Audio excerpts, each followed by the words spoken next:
Jumalan rauhaa ja siunausta kaikille.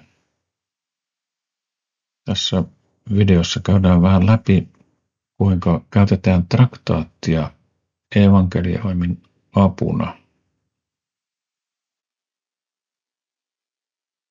Ensinnäkin traktaatin olisi hyvä olla semmoinen yksinkertainen, vaikka korttimuotoinen, jossa on kuitenkin kaikki keskeinen esitetty Jumalan pelastussuunnitelmasta, Jeesuksesta, Kristuksesta, hänen Golgatan ristin työstä meidän hyväksemme. Siinä tulisi käydä ilmi, että Jumala on armahtanut ihmiskuntaa, syntistä ihmiskuntaa, antamalla poikansa syntymään ihmiseksi ja kärsimään rangaistuksen ihmisen puolesta ja sovittamaan ihmisen itsensä kanssa. Isä vetää ihmistä Jeesuksen luo, koska Jeesuksella on valta antaa synnit anteeksi, koska hän on lunastanut meidät ja hänellä on annettu kaikki valta taivaassa ja maan päällä. Jeesus on avannut meille tien takaisin Jumalan lapseuteen. Jeesus vapauttaa meidät tässä ajassa myös synnin orjuudesta, antaa meille levon. Hän antaa myös meille voiman jumaliseen elämään. Hän antaa iankaikkisen elämän. Näitä asioita tuossa traktaattikortissa olisi oltava. Tässä on yksi esimerkki yksinkertaisesta traktaatista, joka on helppo jakaa, helppo kuljettaa mukana. Tämä on kooltaan 50 × 90 milliä, kaksipuolinen kortti, pahvista tehty, jossa tässä etukannassa tosiaan lukee, että on arvokortti, arvokas kortti, ja pääotsikkona on, että tämä on henkivakuutus. Ja sitten tässä viitataan Johanneksen evankeliumin 3. luvun 16. jakeeseen. Sillä niin on Jumala maailmaa rakastanut, että hän antoi ainokaisen poikansa, ettei yksikään, joka häneen uskoo, hukkuisi, vaan hänellä olisi iankaikkinen elämä. Tässä on myös kirjoitettu, että tämä on etukäteen maksettu.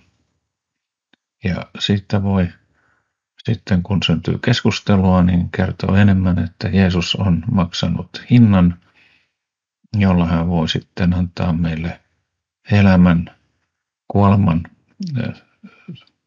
tullessa meitä vastaan aikanaan. Eli uskova ihminen ei kuolekaan, vaan hän nukkuu pois. Sitten tässä on sanottu myös, että tätä ei voi mitätöidä, että Jeesus on kuollut jokaisen ihmisen puolesta. Hänellä on valtuudet antaa jokaiselle ihmiselle pelastus, antaa synnit anteeksi, ja tätä ei voida poistaa. Eli toisin sanoen sinunkin synnit on maksettu ja sinut on lunastettu.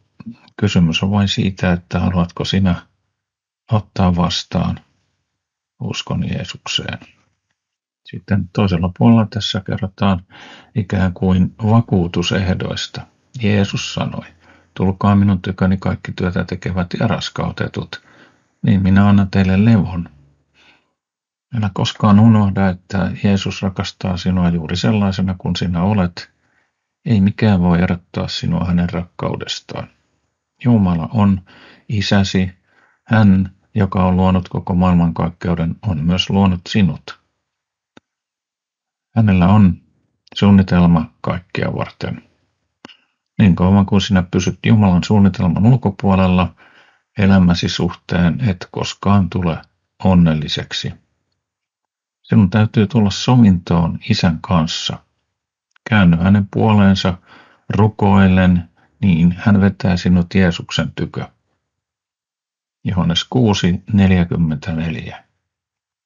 Sitten tässä lopuksi vielä teksti, että sinun on synnyttävä uudesti ylhäältä, Johannes 3:3.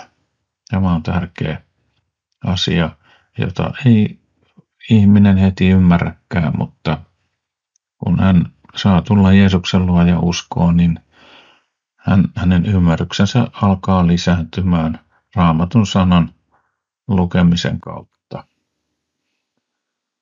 Aluksi, ennen kuin tällaiseen palvelutehtävään ryhdyt, niin sun olisi hyvä opetella pitämään aina mukana joitakin kortteja. Laita kotona valmiiksi kortteja eri päällysvaatteiden ja vaatteiden taskuihin. Rukoile, että Herra muistuttaa sinua siitä.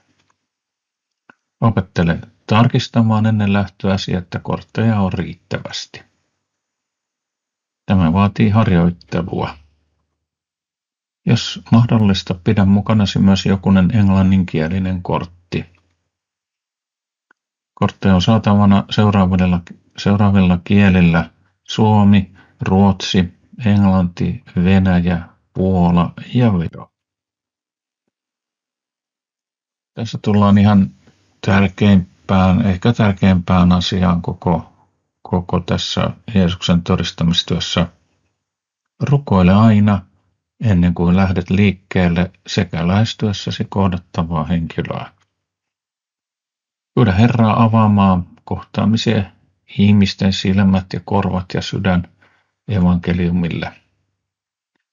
Kun näet vastaan tulevan ihmisen tai ihmisen, jolla aiot mennä tarjoamaan korttiin, niin ala välittömästi rukoilla. Vaikka lyhyesti, että Herra, siunaa tätä ihmistä, pelasta tämä ihminen. Tarjoa korttia ystävällisesti ja nöyrästi. Kun lähestyt ihmistä, katso silmiin ja hymyile hieman. Käyttäydy inhimillisesti, älä ammattimaisesti. Valitse teitittely tai sinuttelu sen mukaan, kun tilanteen koet. Samalla kun ojennat korttia, niin sano esimerkiksi näin. Hei, saanko antaa sinulle henkivakuutustodistuksen, joka on maksettu ja voimassa? Ja jatka puhumista. Sano, että takana ovat vakuutusehdot. Ja voit sanoa, että on muuten ainoa markkinoilla oleva henkivakuutus, jossa edunsaajana on kuoleva henkilö. Kaikissa muissa ovat omaiset. Sitten on tilanteita, jossa sinua palvellaan. Nämä on hyvin otollisia tilanteita kortin antamiselle. Kiitä hyvästä palvelusta. Koska täällä on niin hyvä palvelu, niin tahdon antaa sinulle lahjan. Se on arvokas ja henkilökohtainen. Laita se talteen ja tutki sitä kotona. Sitä tarvitaan taivaan portilla. Sitten muita erikoistilanteita. Kun kuljet rukoillen, niin Herra antaa sinulle sanat erilaisiin tilanteisiin ja kohtaamisiin. Joskus kun lähestyn postinkantajaa, sanon, että minulla on sinulle postia, kun annan kortin. Hän lähes aina hymyilee ja ottaa kortin ja kiittää. Sitten on divine appointments, ikään kuin jumalalliset kohtaamiset. Silloin tällöin saa erityisesti huomata, että tilanne on todella Herran ennalta valmistama. Silloin henkilö voi sanoa esimerkiksi, että kuinka sinä juuri nyt tulit puhumaan minulle, kun ajattelin Jumalaa ja uskoa. Tai että tulinpa oikeaan aikaan kaupunkiin. Jos henkilö sanoo, että ihmeellistä, että puhuit vastaten niihin kysymyksiin. Joskus henkilö sanoo, että ihmeellistä, että puhuit vastaten niihin kysymyksiin, joita mielessäni kyselin. Nämä ovat kaikki itselleni tapahtuneita kohtaamisissa niiden ihmisten vastauksia tai puheita. Ja kun säkin kohtaat ihmisen, niin siinä on juuri se, että Jumala on valmistanut sen kohtaamisen.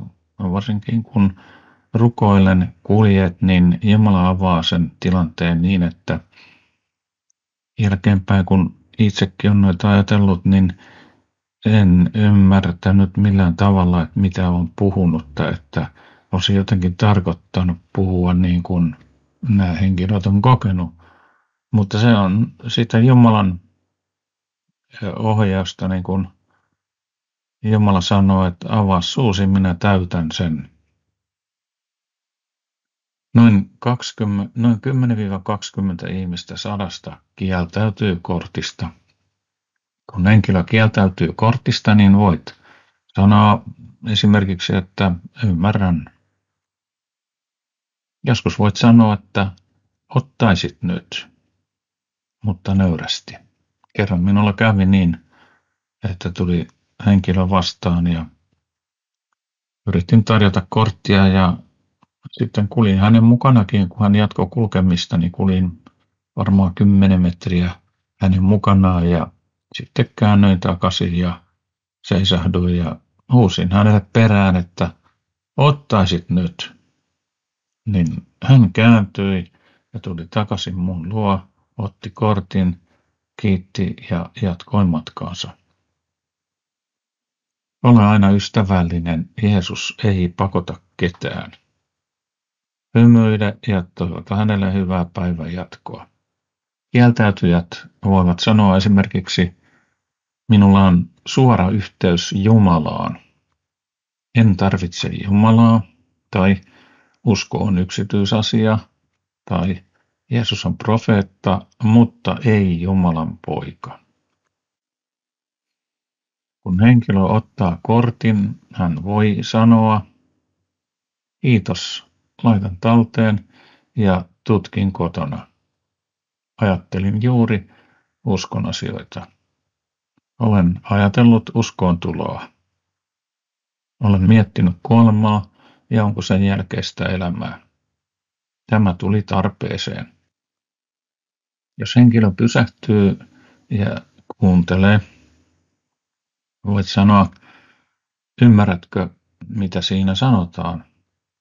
Jos vastaus on, että en, voit kertoa, että Jeesus Kristus on kuollut kaikkien ihmisten puolesta, sovittanut heidän syntinsä ja avannut pääsyn takaisin Jumalan luo niille, jotka haluavat. Voit todistaa omasta uskoon tulostasi.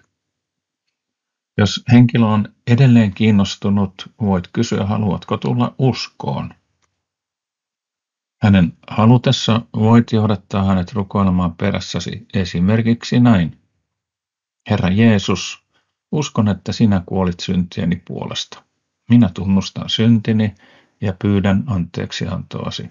Otan sinut tässä hetkessä vastaan Herranani ja pelastajanani ja pyydän sinun pyhää henkeäsi ohjaamaan ja johtamaan elämääni tästä päivästä eteenpäin. Aamen. Jos henkilö ei ole valmis uskomaan, voit kuitenkin sanoa, että nyt on pelastuksen päivä. Älä pitkitä päätöstäsi. Kysy vielä, saanko rukoilla puolestasi, että Jeesus osoittaisi sinulle olevansa vapahtaja ja Jumala, joka haluaa pelastaa sinut. Monasti henkilö antaa rukoilla puolestaan. Voit rukoilla esimerkiksi näin, Herra Jeesus, näytä tälle miehelle tai naiselle jotenkin vaikka unessa, että sinä olet Jumalan poika ja Jumala, joka voi pelastaa hänet. Aamen. Voit jakaa kortteja sanoittakin. Korttien jakaminen on kylvötyötä, jossa Jumalan sana viedään ihmisille. Usko tulee kuulemisesta ja kuuleminen Kristuksen sanan kautta. Me kylvämme, joku kastelee, mutta Jumala antaa kasvun. Tässä on kuvat näistä erikielisistä korteista.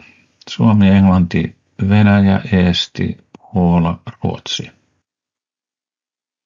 Näitä kortteja voit tilata osoitteesta Myllykummun kurssikeskus Leväsjoki. Tässä on sähköpostiosoite ja suorapuhelinnumero henkilölle Juhani Klade, jolta voi näitä tilata. Ja sitten tuossa vielä nettiosoite myllykummunkurssikeskus.fi/traktaatit. Uskoon johdattaminen. Muutama sana siitä. Ei ole olemassa mitään vahvaa, mutta olisi hyvä sillä tavalla lähestyä tätä pelastusasiaa, että tuodaan esiin Raamatun jakeita, jotka soveltuu tähän tilanteeseen. Tässä on semmoinen 6-osainen lähestymistapa, joka on ihan yleisestikin ollut käytössä, löytyy netistäkin. On muuten mun YouTube-sivustolla siellä postauksissa. Tämä löytyy sieltä. Ensinnäkin on myönnettävä, että on syntinen ja Jumala tarvitsee Jumalaa. Roomalaiskirje 3:23, sillä kaikki ovat syntiä tehneet ja ovat Jumalan kirkkautta vailla. Ja Luukas 18:13, Jumala, ole minulle syntiselle armollinen.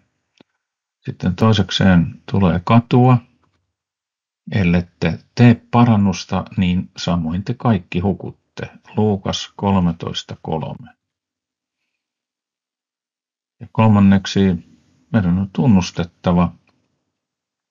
1. Johanneksen kirje 1:9 sanoo, jos me tunnustamme syntimme, on hän uskollinen ja vanhurskas niin, että hän antaa meille synnit anteeksi ja puhdistaa meidät kaikesta vääryydestä. Ja Roomalaiskirje 10:9, sillä jos sinä tunnustat suullasi Jeesuksen Herraksi ja uskot sydämessäsi, että Jumala on hänet kuolleesta herättänyt, niin sinä pelastut.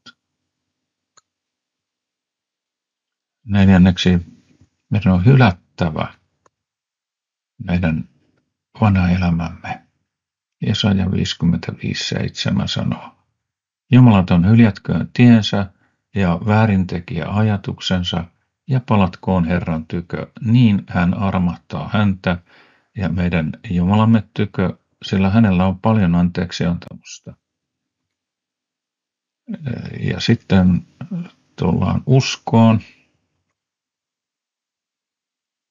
Ja niin kuin tuolla arvokortin etusivulla oli tuo Johannes 3:16, on lyhyt evankeliumi. Ja siinä sanotaan, että Jumala on rakastanut maailmaa niin, että hän antoi Jeesuksen Kristuksen sitä varten, ettei yksikään, joka häneen uskoo, hukkuisi, vaan hänellä olisi ihan kaikkeen elämä. Eli kysymys on uskosta, joka meille annetaan, kun me lähestytään Jeesusta.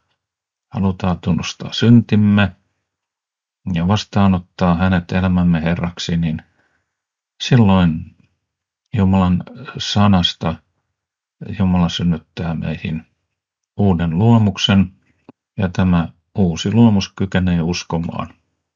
Eli usko tulee Jumalan sanasta Pyhän Hengen vaikuttamana. Pyhä Henki tekee sen eläväksi sitten meissä. Joka uskoo ja kastetaan, se pelastuu, mutta joka ei usko, se tuomitaan kadotukseen. Markus 16:16.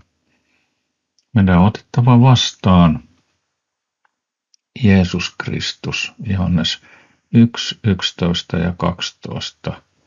Hän tuli omiensa tykö ja hänen omansa eivät ottaneet häntä vastaan, mutta kaikille, jotka ottivat hänet vastaan, hän antoi voiman tulla Jumalan lapsiksi, niille, jotka uskovat hänen nimeensä. Ja tässä on sitten vielä tämä niin sanottu syntisen rukous. Ja mä me voidaan sanoa henkilölle, joka haluaa tulla uskoon, että voi rukoilla sinun johdattamana tämä rukouksen, joka tuolla aikaisemmin jo oli esitetty. Tässä lyhykäisyydessään muutamia ajatuksia traktaatin ja tässä esimerkkitapauksessa arvokortin käytöstä evankelioinnin yhteydessä. Kun, hyvä ystävä, otat sen jakeen vakavasti, missä Jeesus kertoo, että ja kun Pyhä Henki tulee teihin, te saatte voiman ja te tulette olemaan minun todistajiani Juudeassa ja Samariassa ja Jerusalemissa ja aina maailman ääriin saakka. Ja Jeesus sanoo siis niin, että me tulemme olemaan hänen todistajia. Toisin sanoen, me uskovat aina olemme hänen todistajia. Se on hyvä ymmärtää, että sillä tavalla me eletään uskossa, että me annetaan uskon vaikuttaa meissä sitä tunnustamista, josta myös roomalaiskirjan 10. luvussa sanotaan, että sydämen uskolla tullaan vanhurskaaksi ja suun tunnustuksella pelastutaan. Eli kyllä meidän uskon elämä liittyy myös siihen vanhurskauttavaan uskoon, että ei voida ajatella niin, että kun on kerran uskoon tullut, niin se riittää kaikki sitten, kun me saadaan aikanaan kohdata Jumala ja Jeesus, niin tätä voi miettiä jo oman Raamatun ymmärryksen mukaan.